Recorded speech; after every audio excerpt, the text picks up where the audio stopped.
हम लोग स्वाधीनता की 75 साल में प्रवेश कर रहे हैं। हम दुनिया की सबसे बड़ी डेमोक्रेटिक कंट्री है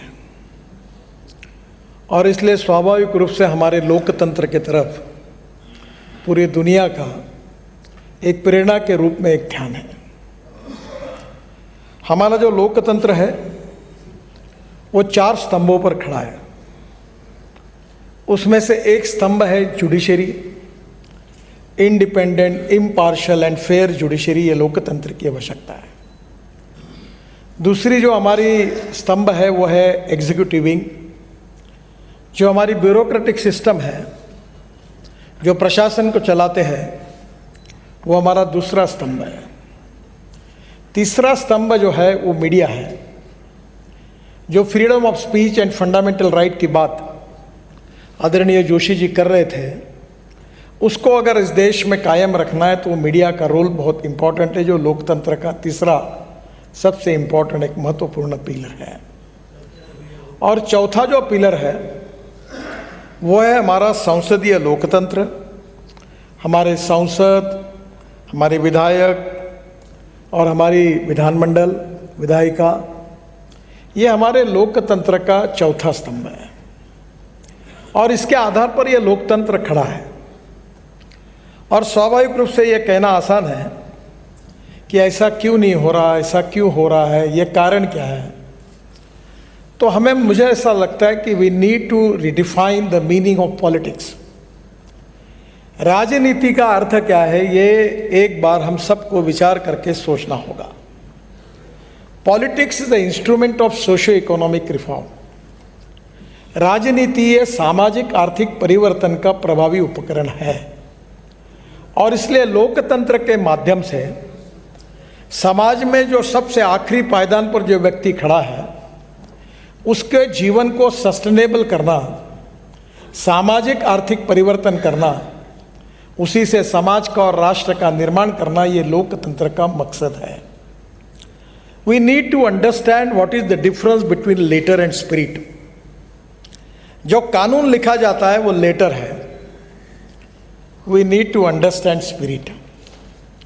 और ये लोकतंत्र का स्पिरिट समझकर आप जैसे प्रमुख लोग इस लोकतंत्र के भविष्य को आकार देते हैं और इसलिए हम स्वाभाविक रूप से समाज की, व्यक्तियों की, नागरिकों की आशा, आकांक्षा और अपेक्षाओं को हम लोग उसका पूरा करने का प्रयास करते हैं। उसका ये प्रभावी माध्यम है। मैं ये मानता हूँ कि पॉलिटिक्स में तो पॉलिटिक्स होगी, पर what is the meaning of politics. सत्ता कारण जो है, पावर पॉलिटिक्स है, that is not only the meaning of politics. सत्ता कारण का पर्याय शब्द है राजकारण, समाज कारण, राष्ट्र कारण और विकास कारण। Social service is a part of politics. पर आजकल हमारे सौभाग्य से बोलो, दुर्भाग्य से बोलो, किसी को दोष देने के लिए मैं नहीं कह रहा हूँ, हम पॉलिटिक्स का अर्थ केवल सत्ता कारण समझते हैं। राजनीति का अर्थ है लोक राजनीति, बृहत्तर राजनीति, धर्म नीति। और स्वाभाविक रूप से इसका जो अर्थ है जो विचारों के साथ जुड़ा हुआ है। पर्स एंड पर्सन, व्यक्ति और संपत्ति, इसमें व्यक्ति श्रेष्ठ है। पर्सन एंड पार्टी, व्यक्ति और संगठन, इसमें संगठन श्रेष्ठ है। एंड पार्टी एंड फिलॉसफी, इसमें विचारधारा, फिलॉसफी श्रेष्ठ है। हम ऐसा नहीं है कि हम राजनीति में इसलिए नहीं आए कि हम मंत्री बने, हम केवल इसलिए नहीं आए कि हमको पुलिस वाले सैल्यूट मारते रहे। हम इसलिए आए कि हम देश के भाग्य को बदलना चाहते हैं। हम देश की गरीबी, भुखमरी, बेरोजगारी, महंगाई से जनता को मुक्ति देना चाहते हैं।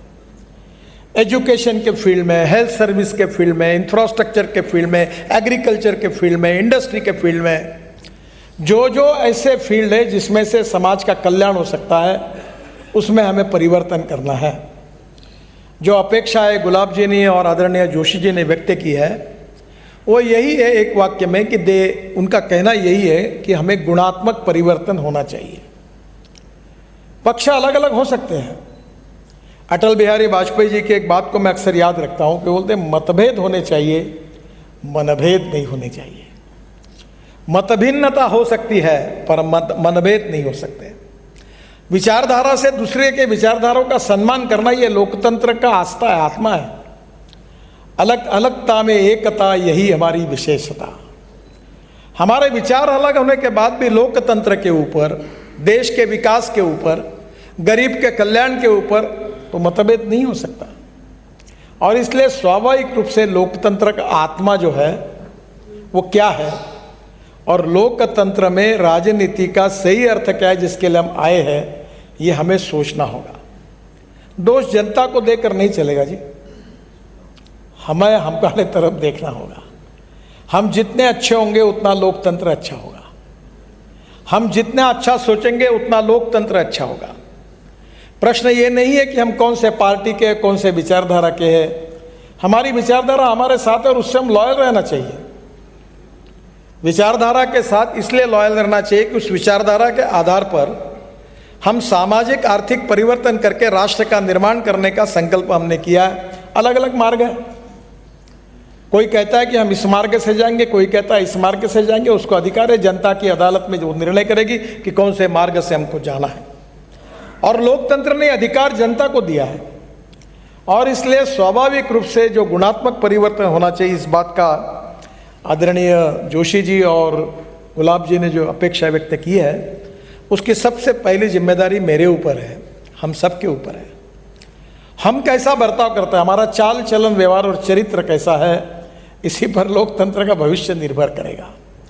क्या हमारे, मैं मानता हूँ कि राजनीति में बहुत से कंस्टेंट होते हैं, क्योंकि सबसे पहली बात तो चुनकर आना, और चुनकर आने के लिए मैं बहुत बार कहता हूँ कि politics is a game of compromises, compulsions and limitations and contradictions. अब ये तो है, पर इसमें भी अपनी बात को, अपनी विचारों को कायम रखते हुए लोगों की भी जीत, लोगों की भावना को जीत कर आगे जाना, that is called as leadership.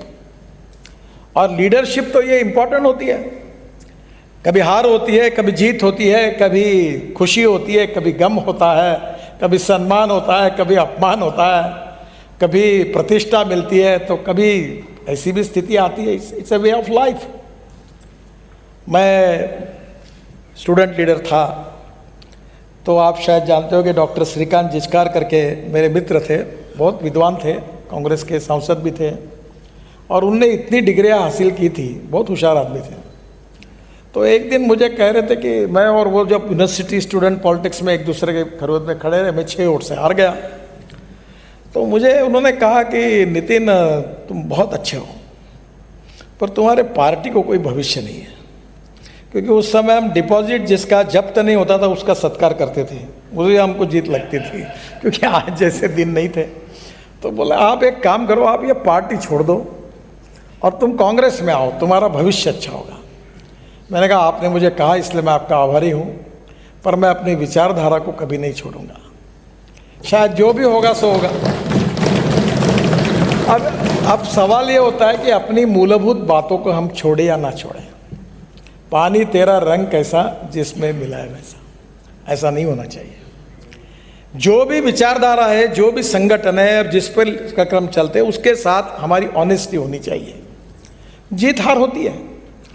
मैं रिचर्ड निक्सन जो अमेरिकन प्रेसिडेंट थे, उनका एक किताब मैंने पढ़ा था उस समय, और रिचर्ड निक्सन के जीवन में वाटरगेट का कांड हुआ, और उसके बाद वॉशिंगटन में एक रिटायर्ड होने के बाद एक एरिया में रहने के लिए, तो लोगों ने कहा हमारे एरिया में आपको घर नहीं मिलेगा। उस समय उन्होंने अपनी जीवनी लिखी है, और वो जीवनी के लिखते हुए उसमें एक वाक्य उन्होंने लिखा था, वो मैं बहुत जिंदगी में याद रखता हूँ। रिचर्ड निक्सन साहब ने लिखा था, the man is not finished when he is defeated, but he is finished when he quits. आदमी लड़ाई में हारने के बाद कभी समाप्त नहीं होता, पर जब युद्धभूमि छोड़कर भाग जाता है तब वो समाप्त होता है। तो लड़ते रहना चाहिए, it is a part and parcel of the life. तो हमें तो जीवन में लड़ना है, कभी जीत होगी, कभी हार होगी, कभी सत्ता होगी, कभी विपक्ष होगा। तो ये थोड़ी है कि सबने सत्ता पक्ष में रहने का काम करना है। अभी कभी कभी होता है कि हम बहुत सालों तक विपक्ष में काम करते हैं, तो सत्ता पक्ष में जाके विपक्ष जैसा ही बर्ताव करते हैं और जो बहुत साल विपक्ष में, सत्ता पक्ष में रहते हैं, वो विपक्ष में जाते हैं तो वो सत्ता पक्ष का जैसा व्यवहार करते हैं, क्योंकि आदत से मजबूर होते हैं। क्योंकि हर साल वो अनेक सालों तक वो करते रहते हैं। इट्स अ गेम, लोकतंत्र में चलता रहने वाला है, और इसलिए इसके सबसे बड़े स्टेक होल्डर कोई है तो हम हैं। हम अच्छे होंगे तो लोकतंत्र अच्छा होगा, और हम अगर बुरा करेंगे, गलत सोचेंगे, तो लोकतंत्र बुरा होगा। हमें ये सोशल इक्वालिटी और इकोनॉमिक इक्वालिटी की हमारी लोकतंत्र में बात की गई है, जिसके बाद जोशी जी कर रहे थे कि state list, concurrent list and central list. तो हमारे संविधान में स्पष्ट लिखा है कि कौन सा काम राज्य करेगा, कौन सा काम केंद्र करेगा, और कौन से काम दोनों करेंगे। दोनों काम जो करेंगे वो कॉन्करेंट लिस्ट में है, और जो राज्य के कानून बनाने के काम करने का अधिकार है वो स्टेट लिस्ट में है, और जो सेंट्रल लिस्ट है, फेडरल गवर्नमेंट है, उसने कौन से कानून बनाना, उसकी लिस्ट बनाई गई है। संविधान निर्माताओं ने बहुत स्पष्ट किया, कोई कंफ्यूजन नहीं है, और हमें हमारा काम दिया हुआ है। और हमने ये कहा है कि सोशल इक्वालिटी और economic equality is a part of conviction for all of us. कोई भी पार्टी नहीं, सभी यही कहते हैं। और इसलिए जात, पंथ, धर्म, भाषा, सेक्स, इसके आधार पर कोई भी डिस्क्रिमिनेशन को हम नहीं स्वीकार करेंगे। व्यक्ति उसकी जात, पंथ, धर्म और भाषा से बड़ा नहीं होता, व्यक्ति उसके गुणों से बड़ा होता है। और ये बात करते समय जब राजनीति करते तो ये बिरादरी, वो बिरादरी, वो बिरादरी होता है, प्रॉब्लम आता है। मैं भी सांसद हूँ, मैंने तय किया कि जात पात नहीं करना, तो मुझे लगा कि क्या प्रॉब्लम आएगा। लोग मुझे बोलते थे कि तुम्हारा तो मैं भी इस साल 3.5 लाख वोटों से जीता हूँ, और वो सीट बहुत मुश्किल थी, मुझे सबने कहा यहाँ से लड़ना ही नहीं, तो मैं जीत करके लड़ा था। तो मुझे लगता है कि लोग अच्छाई को पसंद करते हैं, ईमानदारी को पसंद करते हैं। मैं आपको सही में बताता हूँ, ऑनेस्टी, क्रेडिबिलिटी, विश्वसनीयता is the biggest capital of business, is the biggest capital of politics, is the biggest capital of social work. जो आप अच्छे भाव से काम करोगे वो आपका सबसे बड़ा कैपिटल बनेगा, आप कोई भी पार्टी में हो। और लोकतंत्र के प्रति आस्था, श्रद्धा और कमिटमेंट, ये हमारा आत्मा है। और इसलिए जात, पंथ, धर्म, भाषा और सेक्स से ऊपर उठकर गांव, गरीब, मजदूर, किसान का कल्याण करने के लिए कल्याणकारी राज्य का एक घटक होने के नाते मैं एज ए इंस्ट्रूमेंट इस मिशन में क्या कर सकता हूँ, what I can be contribute for that. मुझे मालूम है कि बहुत बार समस्या आने के, पंडित जवाहरलाल नेहरू जी का एक प्रसिद्ध वाक्य था, वो कहते थे India is not a nation, it is a population. और बाद में एक कहते थे कि जितने व्यक्ति है उतने प्रश्न हैं। और उस बात में वो आगे ये कहते थे कि भाई कम से कम इतना तो तय करे कि मैं इस देश के लिए समस्या नहीं रहूं। मैं कम से कम इतना तो कर सकता हूं कि मैं समस्या नहीं रहूंगा, मैं कानून का पालन करूंगा, मैं अच्छे ढंग से चलने की कोशिश करूंगा। अगर एक एक व्यक्ति ने यही तय किया कि मैं देश के लिए समस्या नहीं रहूंगा, मैं देश के लिए एसेट रहूंगा, तो देश बदल जाएगा। तो मुझे लगता है कि ये इतने आसान है कि हम बदलेंगे तो समाज बदलेगा, समाज बदलेगा तो देश बदलेगा। कुछ व्यावहारिक कठिनाइयों में मतभिन्नताएं होती है, कार्यक्रम अलग होते हैं, विचारधारा अलग होती है, वो तो पार्ट एंड पार्सल ऑफ लोकतंत्र है, उसमें कोई प्रॉब्लम नहीं है। पर जो लोकतंत्र की आस्था के साथ जो हमारी कमिटमेंट है, उसके साथ हमने इसके बारे में सोचना चाहिए। मैं एक बात का जिक्र आपसे करना चाहता हूँ कि मैं मंत्री बनाऊँ तो मैं सोचता हूँ कि मेरा समय कम है। ये मैं क्रिकेट खेलता था, तो मैं पहले बार स्कूल के टीचर मुझे बहुत डांटते थे क्योंकि मैं पहली बॉल से ही 4 या 6 मारने के लिए बैटिंग करता। मेरे जो भी प्लेयर भी वही है, मैं वेस्ट इंडीज़ के उस समय प्लेयर थे, ग्रिफिथ था, रिचर्ड्स थे, लॉयड थे। तो मैं एक बार क्रिकेट में सुनील गावस्कर भी मेरे मित्र है, सचिन तेंदुलकर भी है। तो मुझे लगा कि ये जो ताकत होनी चाहिए तो ही क्रिकेट होता है। तो मैंने एक बार सचिन तेंदुलकर को कहा, सचिन इधर आओ, मेरे बाजू में खड़े रहो। तो मैंने देखा सचिन तेंदुलकर मेरे इतना ही है। तो मैंने बोला तुम इतने छक्के मारते हो, फास्ट स्ट्रोक मारते हो, तुम्हारे हाथ में तो कोई ताकत ही नहीं है। बोले Nitin ji, cricket is a game of skill, ये एक स्किल्ड है। मैंने सुनील गावस्कर को भी देखा तो उससे भी वो था, यानी बहुत ही, यानी जोशी जी से भी 1 इंच कम होगा, छोटा। तो वो ऑस्ट्रेलियन और वेस्ट इंडीज़ के बड़े बड़े बॉलर 6-6 फुट के ऊंचे दौड़ते दूर से आते थे, और सुनील गावस्कर छक्का मारता था। तब मैंने उसको भी पूछा, सुनील जी ये कैसे क्या है? बोले नितिन ये गेम स्किल्ड का है, तो राजनीति भी ये स्किल्ड है। समस्या सबके सामने है, पार्टी में समस्या है, पार्टी के बाहर समस्या है, कॉन्स्टिट्यूंसी में समस्या है, परिवार में समस्या है, आजू बाजू में समस्या है। किसी को आगे ले जाओ तो वो बोलता है इसको टिकट दे दो, अगलो हटा दो, सब समस्या है। प्रॉब्लम किसके सामने नहीं है? एक ने पूछा था कि तुम में से सुखी कौन है, हाथ ऊपर करो, किसी ने नहीं किया, क्योंकि जो एमएलए थे वो इसलिए दुखी है कि वो मंत्री नहीं बन पाए। मैं आपके लिए नहीं कह रहा हूं।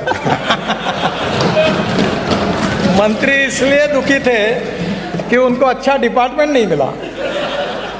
जिनको अच्छा डिपार्टमेंट नहीं मिला वो इसलिए दुखी थे कि वो मुख्यमंत्री नहीं बन पाए, और जो मुख्यमंत्री बन पाए वो इसलिए दुखी है कि कब रहेंगे और कब जाएंगे इसका भरोसा नहीं, वो इसमें वो चिंता।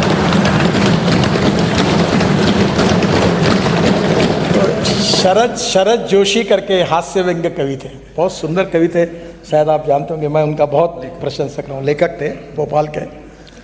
उन्होंने कहा था, एक सुंदर कविता की थी, जो राज्य में काम के नहीं थे उनको दिल्ली में भेजा, जो दिल्ली में काम के नहीं थे उनको गवर्नर बना दिया, जो गवर्नर नहीं बन पाए उनको एम्बेसडर बना दिया। अब राजनीति जो होती है सभी पार्टियों में ये चलता ही है। और मैं जब बीजेपी का प्रेसिडेंट था, जिसका उल्लेख उन्होंने किया, मुझे कोई आदमी ऐसा मिला नहीं जो दुखी नहीं था। तो मैंने कहा कि दुख और समाधान मानने पे होता है। मैं बहुत सुखी हूँ। तो मुझे एक पत्रकार ने पूछा कि यार तुम रोज़ रात को, मैं खाने का शौकीन हूँ, कभी ये खाता हूँ, कभी मैं अभी आजकल खुद शेफ का काम सीखता हूँ, कभी अलग अलग मेरे शौक है, सोशल वर्क करता हूँ, काफ़ी मैं अपने हिसाब से काम करते रहता हूँ। तो बोले आप बहुत खुश हो, आपको कोई दुख नहीं है, कोई दर्द नहीं है। मतलब एक बात याद रखना, जो भविष्य की चिंता करता है वो दुखी होता है। जो मिला अपनी औकात और हैसियत से मुझे बहुत ज़्यादा मिला है, इसके ऊपर खुशी जताता है, वो समाधान पाता है। तो आप जिस पर है उसमें खुश रहो और वनडे क्रिकेट जैसे खेलते रहो। आओ क्रॉस बैट मारी तो भी चल जाएगा। कोई ज़रूरी नहीं है स्किल्ड यूज़ करते हुए। तो मेरा आपसे यही कहना है कि लाइफ इज़ ए बहुत संघर्ष है। लोकतंत्र में, पॉलिटिक्स में, it is a game of contradiction, compulsion, limitations सब है। पर इन समस्याओं पर मात करके यशस्वी लीडर होना, यही तो आपकी परीक्षा है। देखो, यशस्वी नेतृत्व, सक्सेसफुल लीडरशिप में क्या होता है।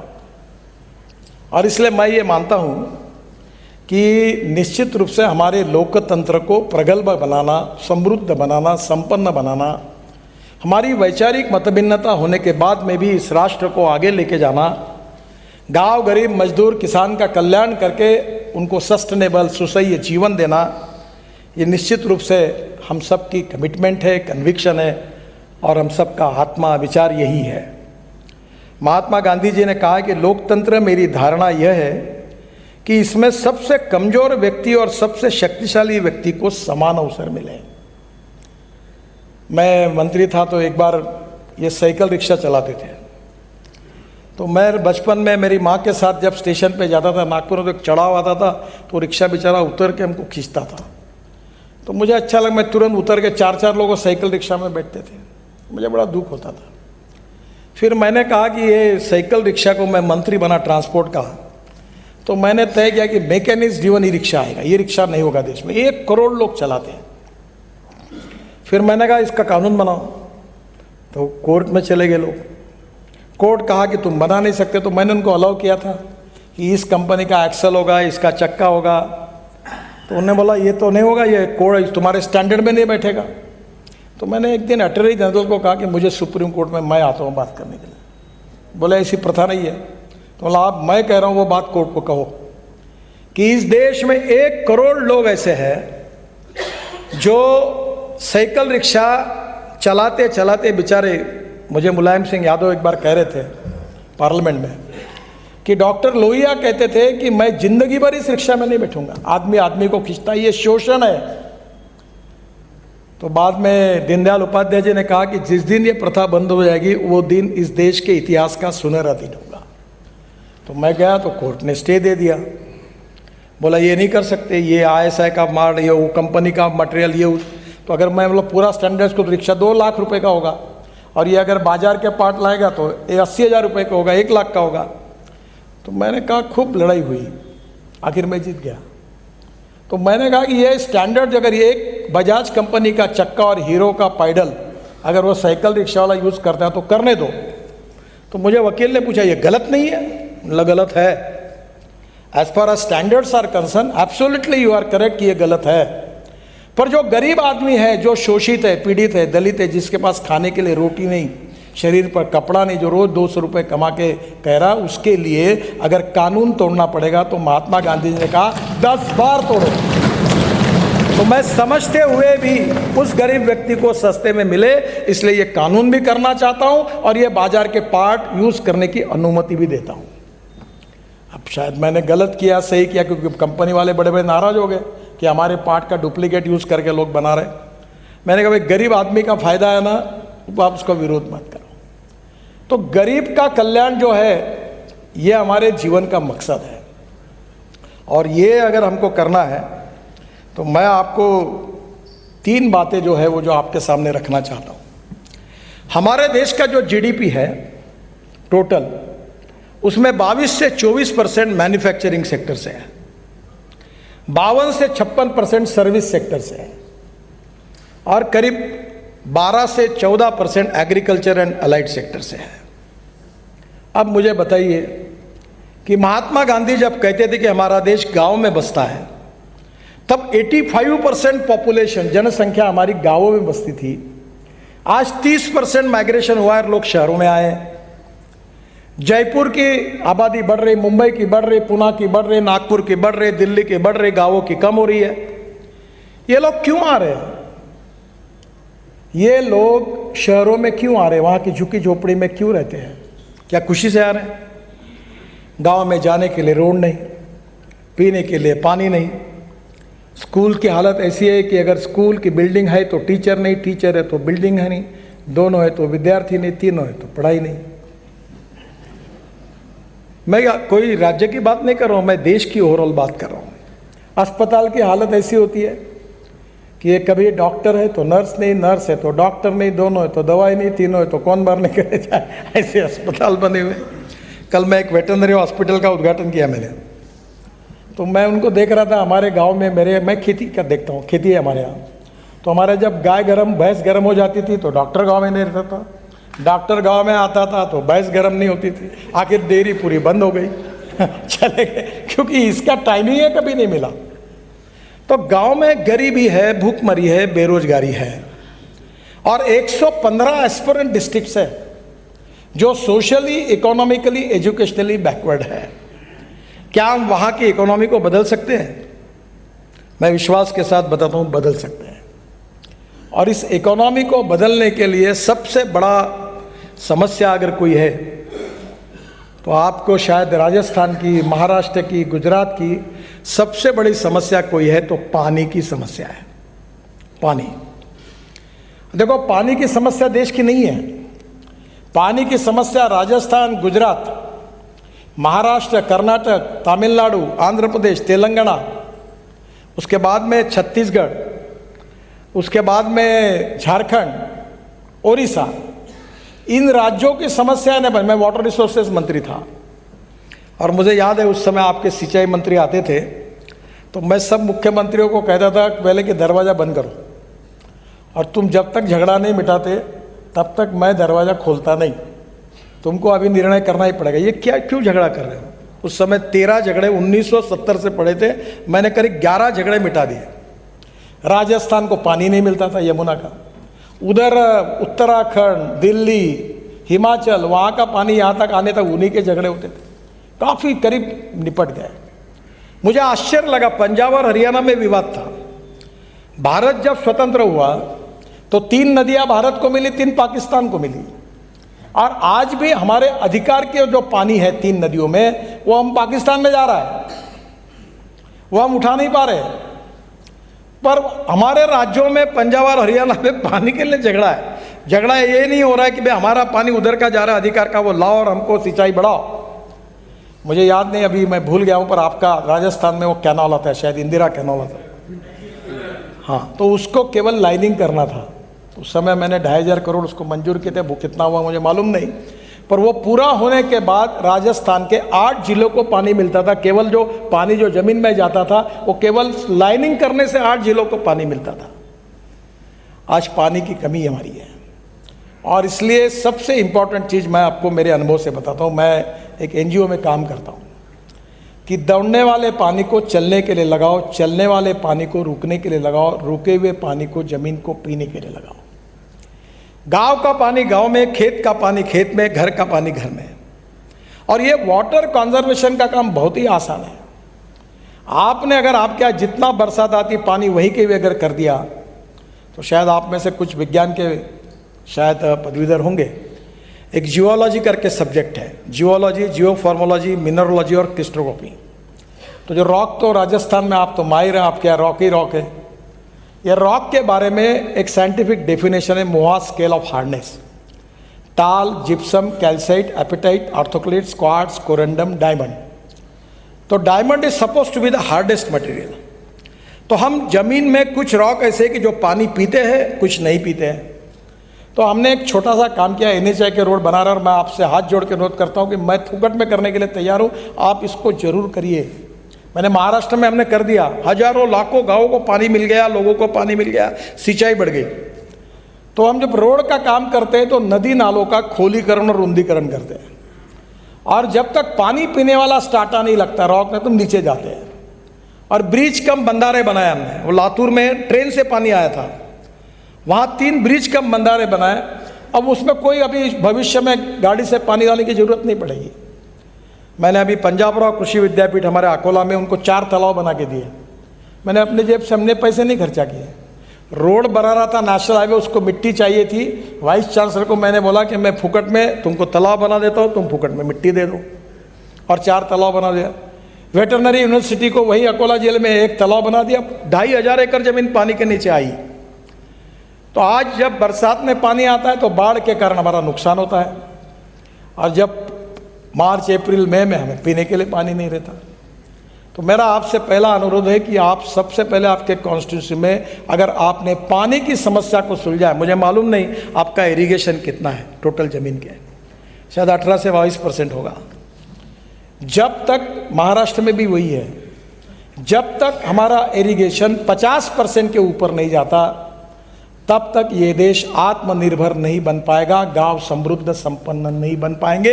जब तक किसान को पानी नहीं मिलेगा तब तक देश की तस्वीर नहीं बदल सकती। और इस देश में पानी की कमी नहीं है, पानी के नियोजन की कमी है। मैं उस समय वाटर रिसोर्स मंत्री पोलावरम करके आंध्र प्रदेश में 60,000 करोड़ का डैम बना रहा हूँ, काफी पूरा हो गया। वो डैम के बाद 1300 TMC पानी समुद्र में जाता है। अगर वो पानी रोककर मैंने 2 योजना तैयार की थी कि गोदावरी का जो पानी है वो कावेरी, ये कृष्णा का पेनार को, पेनार का कावेरी को, और कावेरी से टेल एंड ऑफ तमिलनाडु तक ले जाने का, ताकि कोई झगड़ा ही नहीं रहेगा। पानी की कमी नहीं है, पानी के नियोजन की कमी है। और मैं आपको बिल्कुल नम्रतापूर्वक कहता हूं कि आप सबसे पहले प्रायोरिटी अपने मतदार क्षेत्र में, अपने तालुका प्लेस पर, अपने जिले में अगर पानी की तरफ देंगे तो हमारा एग्रीकल्चर ग्रोथ रेट बढ़ेगा। और दूसरी एक बहुत बड़ी समस्या है कि मैं किसान होने के नाते मैं आपसे दरखास्त करूंगा कि आज हमारे देश में शुगर सरप्लस है। ब्राज़ील में शुगर का भाव 23 रुपये किलो है, और हमारे देश में हमारा शुगर का भाव 33 रुपये किलो है, 34 रुपये किलो है। तो कहाँ से शुगर हमारे सरप्लस पड़ी है? 310 लाख टन शुगर की हमारी ज़रूरत है, हमारे यहाँ होती है, और 240 लाख टन केवल शुगर हमको लगती है। शुगर सरप्लस, कॉर्न सरप्लस, चावल 350 लाख क्विंटल हमारे गोडाउन में पड़ा है, गेहूं सरप्लस। तो आपको क्रॉप पैटर्न बदलना पड़ेगा, इसका डिमांड एंड सप्लाई के साथ संबंध है। तेल बिया और दाल बिया दोनों को कॉन्सेंट्रेट करना पड़ेगा, और ग्लोबल इकोनॉमी में देखना होगा। हमारे यहाँ शरद जोशी करके शेतकरी संगठन के नेता थे, बहुत अच्छे विचारक थे। वो कहते थे कि हर साल देखो कि वर्ल्ड में क्या शॉर्ट है, क्या सरप्लस है, डिमांड एंड सप्लाई का रेशो कैसा है। अब जिसका फुल सप्लाई हो गया, गोडाउन में रखने के लिए जगह ही नहीं, वो चीज़ अगर आप तैयार करोगे तो क्या होगा। मैं थोड़ा सा किसानों के हित में ये इंपोर्ट एक्सपोर्ट की बातों को थोड़ा देखते रहता हूँ। बीच में सोयाबीन की प्राइस MSP थी 3800 और हम लोग तेल इंपोर्ट कर रहे थे, तो मैंने कहा नहीं, इंपोर्ट ड्यूटी और बढ़ाओ। अब सोयाबीन की कीमत 12,000 रुपये क्विंटल पे गई। सरसों, सोयाबीन, फल्ली, हमारा सब अभी क्रॉप्स की कीमतें। तो आप अभी राजस्थान में आप तेल भी है जितनी लगाओगे उतना किसान का भी फायदा होगा, और किसान को यह समझाना होगा कि अभी 60% तेल, 1,30,000 करोड़ रुपए इस देश के केवल तेल इंपोर्ट करने के लिए जा रहे हैं।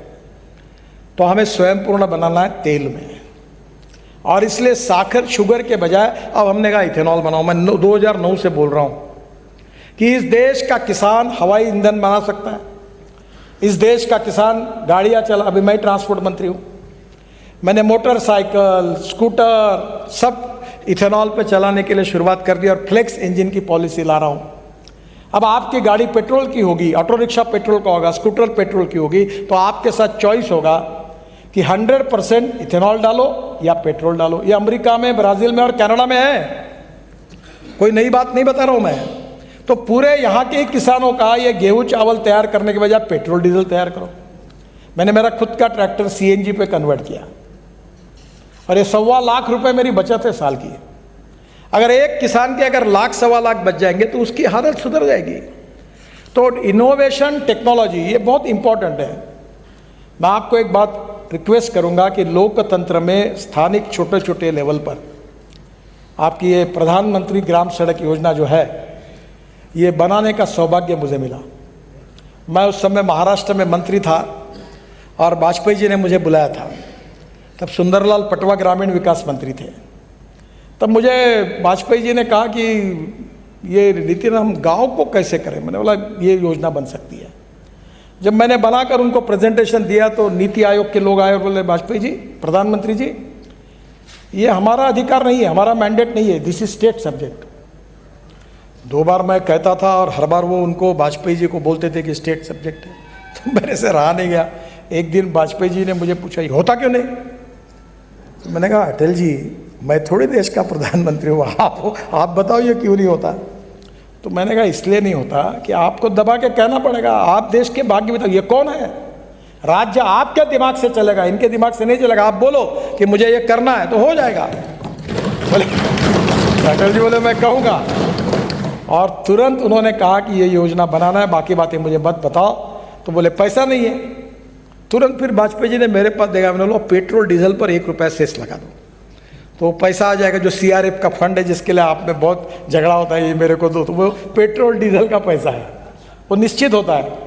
तुम्हारे राज्य में कितना पेट्रोल डीजल खरीदते उसके ऊपर वो फंड निकलता है। तो मैंने कहा इसको 1 रुपया लगा दो, वो प्रधानमंत्री ग्राम सड़क योजना को दो। तो रिजर्व बैंक के गवर्नर ने और नाबार्ड के चेयरमैन ने बताया, और लोकतंत्र में हम तो सबके कल्याणकारी राज्य में उनके लिए जिम्मेदार है। तो रिपोर्ट में बताया कि अगर गांव में रास्ते केवल बन जाएंगे तो इस देश का GDP 1,10,000 करोड़ से बढ़ेगा।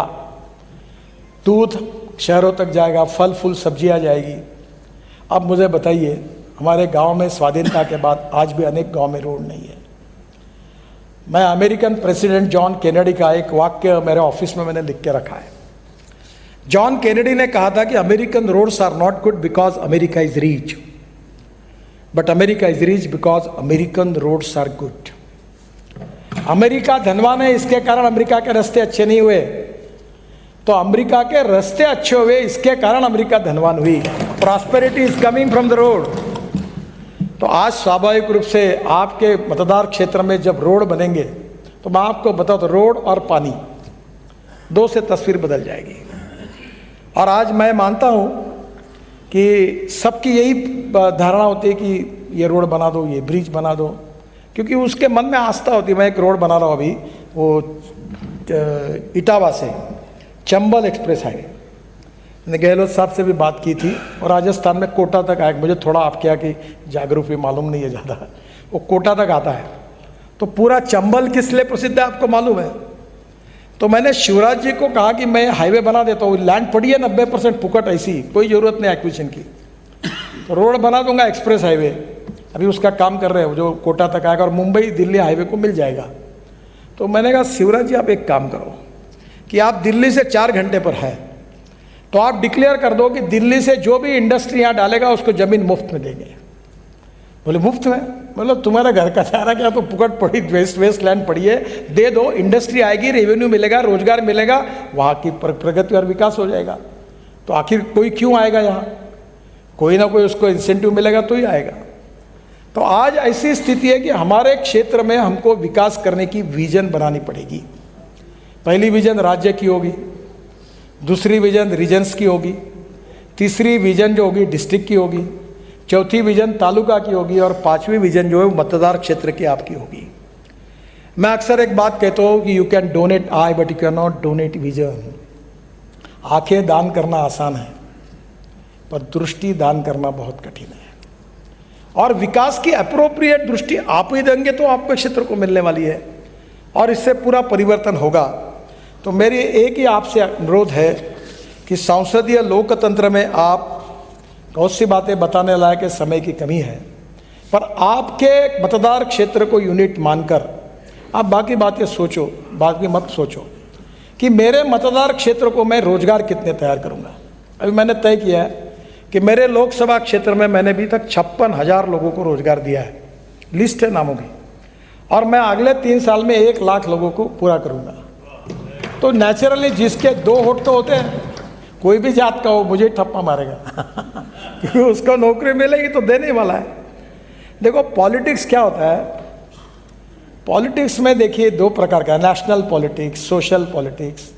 वैसे पॉलिटिक्स ऑफ वेस्टेड इंटरेस्ट एक पॉलिटिक्स है, पॉलिटिक्स ऑफ इंटरेस्ट। हर आदमी कुछ चाहता है, वो बोलता है उसके बेटे को नौकरी चाहिए, उसके नल को पानी चाहिए, उसका टैक्स कम करके चाहिए, छोटी छोटी समस्या है। ये जो पूरा करेगा बोलती है नेता अच्छा है, रात को आया, फोन कराया और मेरा काम कर दिया। तो आपको ये छोटी छोटी बातों से समृद्धता, संपन्नता आएगी, तो आपको पॉपुलैरिटी भी मिलेगी। आप आपके टाउन को, आपके कॉन्स्टिट्यूंसी को एक मॉडल टाउन अगर बनाएंगे और लोकतंत्र का जो मकसद है, जो स्पिरिट है, उसमें आपको कल्याणकारी राज्य बनाने का, आपने देखो आप शपथ लेते हो, गवर्नर साहब जब देते तो क्या शपथ है वो, मैं कह रहा हूँ यही शपथ है कि मैं अपनी जनता के लिए क्या क्या करूँगा, यही बताया गया। तो अगर आप ये करेंगे तो लोकतंत्र यशस्वी होगा और इससे आपकी तो आपका पॉलिटिक्स भी मजबूत होगा, आपकी कॉन्स्टिट्यूंसी भी मजबूत होगी, लोग भी खुश होंगे और एक प्रकार से उनके लाइफ में बदलाव आएगा। तो इसलिए मेरे आपसे यही कहना है कि लोकतंत्र का सबसे इम्पोर्टेंट घटक कोई है, जो 4 स्तंभ मैंने बताए, उन 4 स्तंभों में से हमारे एमएलए, एमपीज और जो बात जोशी जी ने कही वो बिल्कुल सही है कि ग्राम पंचायत का सदस्य, पंचायत का सदस्य, जिला पंचायत का सदस्य उतना ही महत्वपूर्ण है, उसको भी अधिकार मिलने चाहिए और तभी ये संभव होने वाला है। और इसलिए मैं मानता हूँ कि कठिन कोई नहीं, देखो ये पैसे की तो कोई कमी नहीं है। मैं जब महाराष्ट्र में मंत्री था तो मेरे पास 5 करोड़ रुपए थे, 10,000 करोड़ के काम हुए, मैंने बाहर से पैसे खड़े किए। मैं आज बताता हूँ कि मैं कहने वाला एक मंत्री, मेरा बजट 1,16,000 करोड़ का है और मैं अभी 35 से 40 लाख करोड़ के रोड बना चुका हूँ और अभी मैं 50 लाख करोड़ के बना। हमारा 2 योजना, एक भारतमाला और एक सागरमाला। तो मैं जब शिपिंग और पोर्ट्स और गंगा का मंत्री था तो ये सागरमाला था, तो सागरमाला में मेरा बजट कितना था, 800 करोड़ का, और सागरमाला कार्यक्रम कितना रुपए का था, 16 लाख करोड़ का। और आपको ताज्जुब होगा कि मैं था तभी 6 लाख करोड़ के काम पूरे हो गए, 6 लाख करोड़ के। और मैं उनमें से नहीं हूँ जो एक एक बात बोलता हूँ वो पत्रकारों को बोलता हूँ नोट कर लो, झूठ नहीं बोलता और झूठा आश्वासन मैं देता ही नहीं। मुझे एक आधा काम नहीं करना तो मुंह पे बोलता हूँ ये होता नहीं, मेरे पास आओ मत। मेरे पास 800 रुपये करोड़ का बजट और काम अभी 6 लाख करोड़ के हो गए, 16 लाख करोड़ की सागरमाला में। अभी भारतमाला पहला फेज था 25 लाख करोड़ का, उसमें से 15 लाख करोड़ के काम हो गए। अब दूसरी फेज में 40 लाख करोड़ की दूसरी फेज तो कैबिनेट को भेज रहा हूँ। आप बोलते आप पैसे कहाँ से आते हैं? तो मैं अक्सर लोगों को एक बात कहता हूँ, एक बार मैं मुंबई पुणे हाईवे बना रहा था, तो पुणे में गया, तब धीरूभाई अंबानी थे उस समय। तो मैंने उनका टेंडर 3600 करोड़ का, यानी आज का 40-50 करोड़ रिजेक्ट किया था लोएस्ट होने के बाद। वो नाराज हुए थे मेरे ऊपर। और तो मैंने कहा कि एक संस्था बनाई मैंने MSRDC करके, और मैंने बोला मैं पैसा खड़ा, तो लोग हंस रहे थे मुझे। तो मुझे पत्रकारों ने पूछा कि आप ये रोड बनाओगे? बोला हाँ। बोले कितने दिन में? बोले 2 साल में। बोले पैसे कितने हैं? बोले 5 करोड़। रोड के लिए कितने लगेंगे? बोला 1800 करोड़। बोले अभी 3600 करोड़ का टेंडर लोएस्ट आपने रिजेक्ट किया और आप 1800 करोड़ में रोड बनाओगे? बोला हाँ। बोले आप क्या समझते हो कि आप नेता आए, कुछ भी बोले और कुछ भी कहे और हमने लिखना चाहिए, ऐसा आपकी अपेक्षा है क्या? बोला नहीं। फिर तुम्हारे पास क्या है? पैसा भी नहीं है और ये तुम ऐसी बातें कर रहे हो कि जैसे कि तुम 2 साल में बनाओगे। मैंने कहा मेरे पास एक ही है, स्ट्रॉन्ग पॉलिटिकल विल, इच्छा शक्ति है। If there is a will there is a way, and if there is no will there is only survey, discussion, seminar, committee, sub committee and research group. लोगों को अगर टरकाना है, किसी का काम नहीं करना है, तो कमिटी अपॉइंट कर दो। कमिटी अपॉइंट की कि सालों साल रिपोर्ट ही नहीं आता और मंत्री खुश होता है, फिर से आता नहीं कोई, ये काम करो, एक कमिटी का रिपोर्ट आने दो, कभी आता नहीं report. Strong political will is the biggest strength of politics and leadership. आपके पास कोई पैसे, मैं अभी लाखों करोड़ में बात करता हूँ, मैं बोलता हूँ इनको बोलो कौन से रोड बनाना है, कितने रुपए के बताओ, दो मैं कर देता हूँ। कोई MP आपका राजस्थान का ऐसा नहीं होगा, कोई MLA नहीं होगा, कोई भी पार्टी का, कि मेरे पास आया और बोला और मैंने कहा हाँ एक बात जरूर है कि मेरा मैंडेट है कौन से रोड में NH के बना सकता हूँ, उसका ट्रैफिक डेंसिटी कितनी है, तो वो कुछ मेरी मर्यादा है। उसमें बैठने वाला कोई भी काम हो मैं 1 मिनट में कर देता हूँ। मैं नहीं कहता, मैं तो अभी देश का काम है, देश का पैसा है, जनता का पैसा, आपका अधिकार है, कोई कट नहीं। अभी मैं एक टनल बना रहा हूँ कारगिल के नीचे, और वो टनल की कीमत थी 11,000 करोड़। मैं इंजीनियर नहीं हूँ और चार्टर अकाउंटेंट भी नहीं हूँ। तो हमारे अधिकारियों ने 4 बार टेंडर निकाला, 11,000 करोड़। मुझे लगा ऐसा क्यों होता है, मैं एक पीछे पड़ा। फिर हमने ओबेरा होटल में एक पूरे वर्ल्ड के एक्सपर्ट को बुलाया, पूरा टेक्निकल फाइनेंशियल क्वालिटी मैंने बैठ के बदले और टेंडर निकाला। आपको ताज्जुब होगा, एक ही प्रोजेक्ट पे हमने 5,000 करोड़ बचाए। मुझे ये मैं आपको कह सकता हूँ कि मैं अभी तक लाखों करोड़ों के काम तो राजस्थान में कर चुका हूँ। आपके मतदार से वो कॉन्ट्रैक्टर को पूछना कभी कि कभी मंत्री के पास जाने का मौका आया क्या, मैं जानते नहीं उससे, कभी नहीं आया मैं। पर एक बात बताई मैंने उनको, काम खराब करोगे तो ठोके दूंगा आपको, कंप्लेंट है तो याद रखना, these are the asset of my country. और मैं आपको यही विश्वास के साथ बताना चाहता हूँ कि पैसे की कमी नहीं है, इच्छा शक्ति की कमी है। और आपकी विजन परफेक्ट है, प्लान निश्चित है, तो काम कैसे किया जाता है उसकी अनेक प्रकार के उपाय हैं। और लोकतंत्र को समृद्ध संपन्न उसी समय करेंगे जब हमारा राष्ट्र आत्मनिर्भर बनेगा, सुखी, संपन्न और वैभवशाली बनेगा। We are a rich nation with a poor population. देश धनवान है पर जनता गरीब है, और हम लोग लोकतंत्र के कैटलिस्ट हैं। हम आने वाले समय में लोकतंत्र में गुणात्मक परिवर्तन करके अपनी चाल चलन, व्यवहार और चरित्र से और विकास की दृष्टि, उचित दृष्टि सामने रखकर अगर हम उस जनता के लिए उत्तरदायी के रूप में काम करते हैं तो we can change the scenario. आप बदल सकते हैं, आप देश को बदल सकते हैं, आप राज्य को बदल सकते हैं, और लोकतंत्र में ये ताकत है। इसलिए financial audit is important, but performance audit is more important than financial audit. मैंने अपने पास एक ऐसा बोर्ड लग के रखा है, I like people who can get the things done. मुझे ये ऐसा नहीं होता, वैसा नहीं होता, मतलब फाइल पे लिखना क्या है, मेरे पास ले आओ, मैं बोलूँगा वैसा राज्य चलेगा, डिपार्टमेंट चलेगा, तुम्हारे से नहीं चलेगा। तुम 1 महीने अपना तनख्वाह लो, क्या लिखना लिखो फाइल पर, मैं बोलूँगा वैसा होगा। मुझे लगता है कि आप लोग देश के भाग्य विधाता हैं, आप देश को बदल सकते हैं, राज्य को बदल सकते हैं, और लोकतंत्र में जो आस्था है, जो ताकत है, वो आपको पूरा अधिकार दिया है।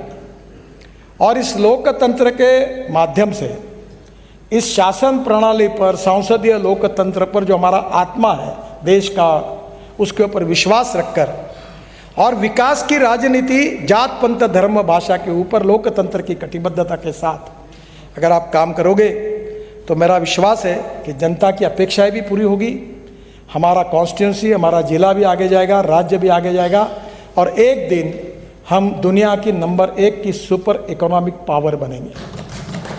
एक आखिरी की बात मैं आपको कहूँगा कि innovation, entrepreneurship, science, technology, research, skilled and successful practices, we name it as a knowledge, and conversion of knowledge into wealth is the future. तो आप जो कुछ कर रहे हैं उसके लिए टेक्नोलॉजी का आधार लो। और दूसरी बात मैं कहता हूँ अक्सर, जो मेरा प्रिय विषय, कि conversion of waste into wealth.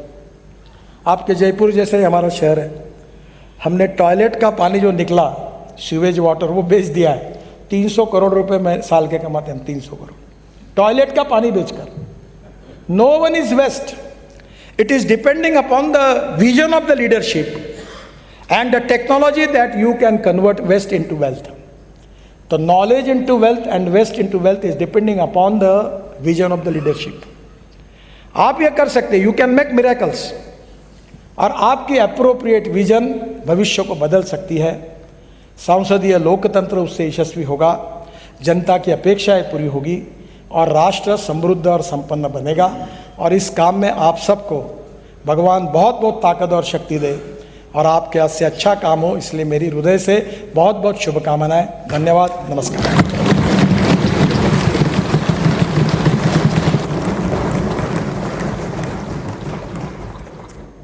धन्यवाद, बहुत बहुत धन्यवाद। संसदीय प्रणाली और